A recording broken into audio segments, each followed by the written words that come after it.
तो चलिए दोस्तों, आज बताने वाले हैं जो अर्थमेटिक प्रोग्रेशन है, अर्थमेटिक प्रोग्रेशन है ना, अर्थमेटिक प्रोग्रेशन। बस इस चैप्टर को अगर आपको बनाना है, जिसको हिंदी में कहते हैं समांतर श्रेणी, समांतर श्रेणी, अगर इस चैप्टर को आपको बनाना है तो आपको बस दो फॉर्मूला याद रखना है और ये चैप्टर आपका खत्म। ठीक है, पहला आपको याद रखना है कौन सा फॉर्मूला, ए एन का फॉर्मूला।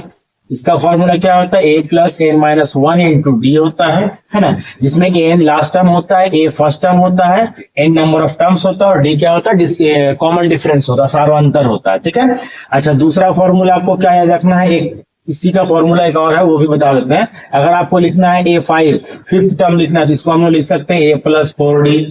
अगर आपको लिखना है ए सेवन यानी सातवां टर्म लिखना है तो आपको लिख सकते हैं इसको ए प्लस सिक्स डी।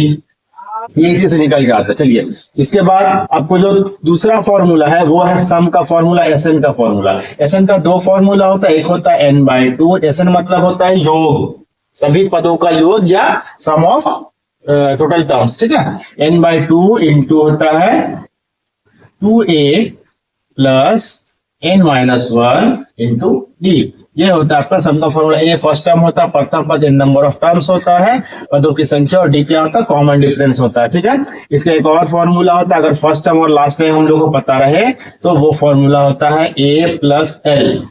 ठीक है, ए क्या होता है फर्स्ट टर्म, एल क्या होता है लास्ट टर्म, एन क्या होता है नंबर ऑफ टर्म्स। ठीक है, तो अगर दोस्तों आप एपी पूरा करना चाहते हैं तो बस इतना फॉर्मूला याद रख लें, एपी पूरा बन जाएगा। Thank you.